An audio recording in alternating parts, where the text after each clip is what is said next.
Hello everyone! In this video we will begin to examine topic 7, atomic, nuclear, and particle physics. In particular, we will start to unpack 7.1, discrete energy and radioactivity. We will start with an examination of spectra. So, in this topic, in topic 7, we will begin to sort of delve into the physics of the atom, in fact, the constituents of the atom. Atomic, nuclear, and particle physics is all about investigating how the atom and the structures at sort of scales smaller than the atom behave. And what is most notable and what is the most important sort of big picture lesson of atomic, nuclear, and particle physics is that the physics at the very small scales that we'll be discussing is radically different from our ordinary understanding of the world. And in some ways, we will get to the point where we're discussing sort of the way the world is, and it will be difficult to reconcile that with how we think of the world at a larger scale.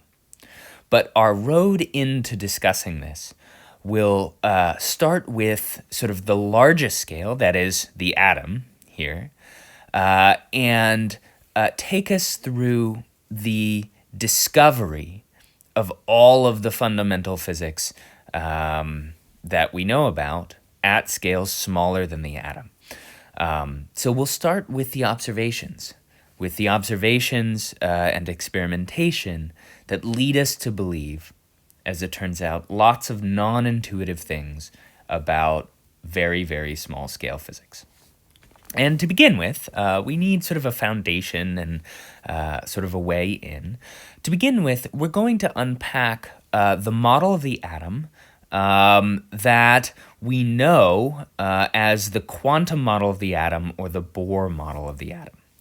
Now, what's interesting is that this is probably not the most advanced model of the atom that we will get to and that you have already studied, because in chemistry, you've already discussed things like orbitals and hybridization and aspects of what is known as the Schrödinger model of the atom, which is sort of the second level quantum model of the atom.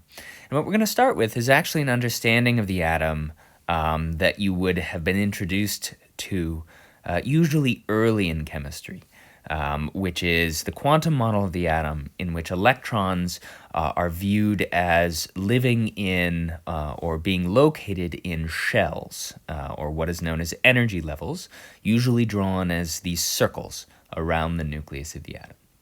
It's also worth noting that this model of the atom, the one we're going to investigate first, is not the first model of the atom.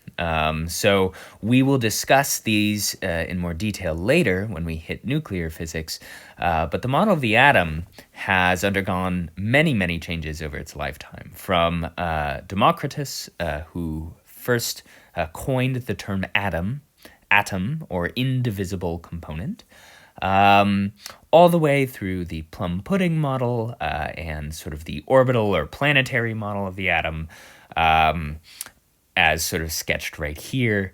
And we'll unpack that history a little later on.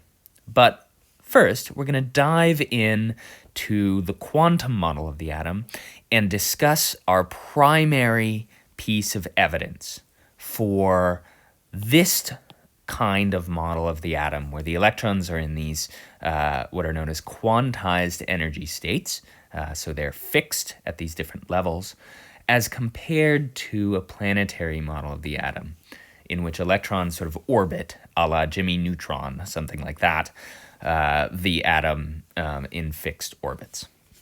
And the fundamental observation here is that electrons are arranged in shells, or what are known as discrete energy levels. Recall that discrete means sort of separate, non-continuous, okay? So the electron can either be here or it can be here, but it can't be anywhere in the middle.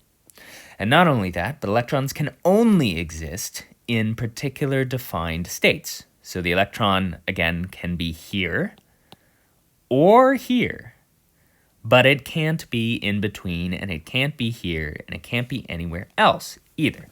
So there are only sort of certain sets of allowed energies and allowed locations for electrons. Now, why would we think this? This is radically counterintuitive. You wouldn't pick up a ball and say, okay, it can only be at 1 meters or 2 meters, but it could never be in between. And in fact, we would think, well, in order to go from 1 meters to 2 meters, it would have to go in between. It would have to be sort of continuously changed. So this is a radically different view. And what we're going to do is we're going to say, okay, why did we come to believe this? And what is our dominant evidence for thinking this? Because this is like severely counterintuitive and very strange.